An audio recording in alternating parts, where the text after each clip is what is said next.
माननीय अपर आयुक्त श्री रवींद्र ठाकरे सर यांच्या मार्गदर्शनामध्ये शासकीय आश्रमशाळा आणि एकलव्य रेसिडेन्शियल स्कूल येथील शाळांतील 11वी आणि 12वीच्या विद्यार्थ्यांना एक कोचिंग सुरू केलं होतं आणि त्या कोचिंगमधूनच कमलेश तुलावी, कल्याणी कोटवार आणि खुशी वाढिवे या मुलांचं नॅशनल लॉ युनिव्हर्सिटी नागपूर येथे क्लॅट थ्रू प्रवेश झालं आणि संबंधित शाळांनी 20,000 रुपये देऊन त्यांचे ॲडमिशन निश्चित केली.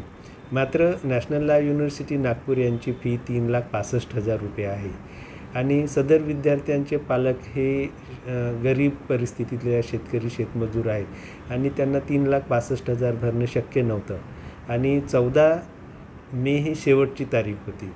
त्यामुळे माननीय अपर आयुक्त सरांनी नॅशनल लॉ युनिव्हर्सिटीचे जे व्हाईस चान्सलर आहेत यांना एक पत्र लिहून विनंती केली की विद्यार्थ्यांची जी फी आहे ती आम्ही स्कॉलरशिपमधून देऊया. त्यामुळे विद्यार्थ्यांना सध्या 3,65,000 भरण्याचा आग्रह धरू नये अशी विनंती केली आणि माननीय अपर आयुक्त सर, मी स्वतः दशरथ कुडमेथे, उपायुक्त नागपूर आणि गोंडवाना ट्रायबल फाउंडेशनचे अध्यक्ष श्री RD आत्राम सर आणि श्री भलावी सर यांनी घेऊन आम्ही नॅशनल लॉ युनिव्हर्सिटी नागपूर इथे गेलोत आणि व्हाईस चान्सलर सरांशी चर्चा केली आणि त्यांना विनंती केली की ज्या स्कॉलरशिपमधून मिळणाऱ्या रकमा आहे ते आदिवासी विकास विभाग त्याची हमी घेतो आणि इतर ज्या फी आहे नॉन रिफंडेबल तर त्याबद्दल आम्हाला थोडं वेळ द्यावं अशी विनंती केली. मात्र सरांनी आम्हाला सांगितलं की ठीक आहे, विद्यार्थी गरीब विद्यार्थी असल्यामुळे त्यांचं शैक्षणिक नुकसान होऊ नये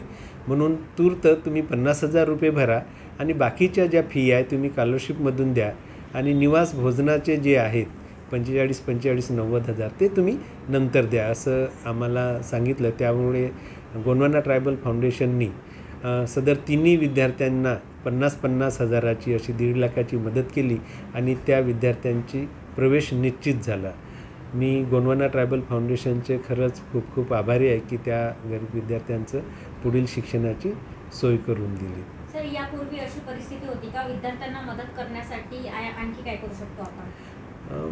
आदिवासी विकास विभागाच्या वसतिगृह आहेत आणि ज्या विद्यार्थ्यांना व्यावसायिक अभ्यासक्रमाला नंबर लागला अशा अभ्यासक्रमातील विद्यार्थ्यांना आदिवासी विकास विभाग ही भारत सरकार शिष्यवृत्तीच्या माध्यमातून त्यांचे फी परत करत असतो आणि निवासाच्यासाठी त्यांना शासकीय वसतिगृह आहेत मुलांकरता मुलींकरता.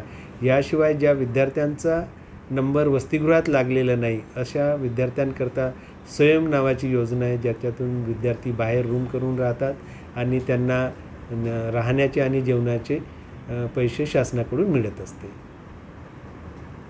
धन्यवाद.